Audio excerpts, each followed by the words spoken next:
नरोदा गांव कत्लेआम में आया फैसला। माया कोडनानी और बाबू बजरंगी समेत सभी मुलजमीन बरी। अहमदाबाद की स्पेशल एसआईटी कोर्ट ने बरी किया।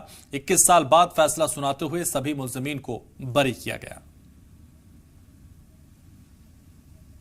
तो 21 साल पुराने नरोदा केस में सब बरी हो चुके हैं और ये खबर अब 21 साल बाद आई है कि सबको इसमें बरी कर दिया गया है। और आपको बता दें, ये नरोदा गांव कत्लेआम में फैसला आ चुका है। माया कोडनानी और बाबू बजरंगी समेत सभी मुलजमीन को बरी किया गया है। अहमदाबाद की स्पेशल एसआईटी कोर्ट ने बरी किया है। 21 साल बाद फैसला सुनाते हुए सभी मुलजमीन को बरी कर दिया गया है।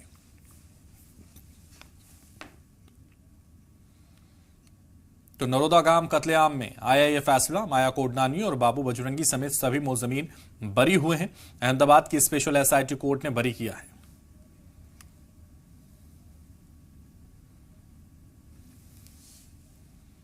करते हैं, इससे ज्यादा कोर्ट ने कोई ऑब्जर्वेशन नहीं किए हैं और हम पीड़ितों की तरफ से जजमेंट की कॉपी आने के बाद इसको डेफिनेटली हाई कोर्ट में चैलेंज करेंगे।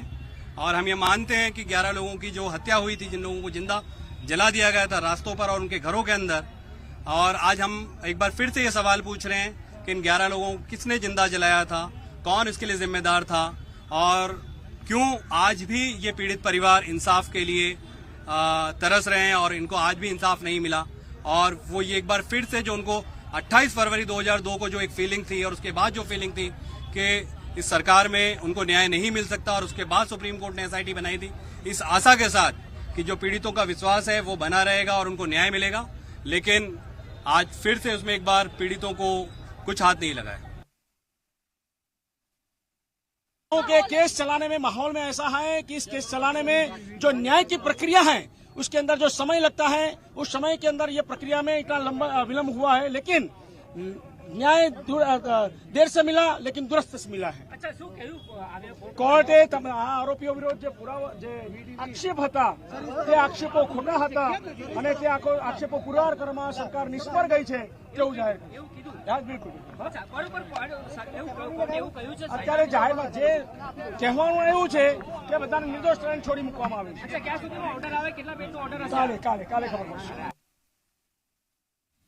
इस केस के अंदर कुल 86 आरोपी थे और सबको निर्दोष ठहरा के छोड़ दिया है, बरी कर दिया है। 86 के सामने में 82 आरोपी के ओर से मैं रिप्रेजेंट करता था, जिसके अंदर जयदीप भी आ गए, मायाबेन बाबू भी आ गए, सबको बरी कर दिया है।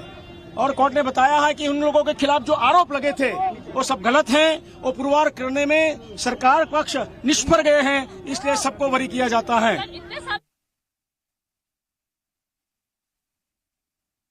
वास्तव में कोर्ट ने एक अभूतपूर्व फैसला दिया है और सभी कोर्टों की यह आईना दिखाया है कि हमेशा सत्य की जीत होती है। कोई भी पुलिस भी हो चाहे सरकार हो, गलत केस करके अगर फंसा देना चाहती है, लेकिन कोर्ट जो है वो न्याय करती है और न्याय की जीत हुई है। 21 साल वो एक बहुत गलत बातें हैं भारत सरकार के अंदर। भारत में जो ये समय जाता है वो नहीं जाना चाहिए। समय जाने के तरह हमारे जितने लोग कैदी थे बेचारे सभी बड़े दुखी थे, लेकिन अंत भला तो सब भला। परिवार का क्या माहौल है? परिवार बेचारे बहुत दुखी थे, आज बहुत से लोग रो रहे थे, लेकिन माता जी की कृपा हुई है, सबने भगवान राम ने सबका इज्जत रखा है। अच्छा सब लोगों को समाचार मिला।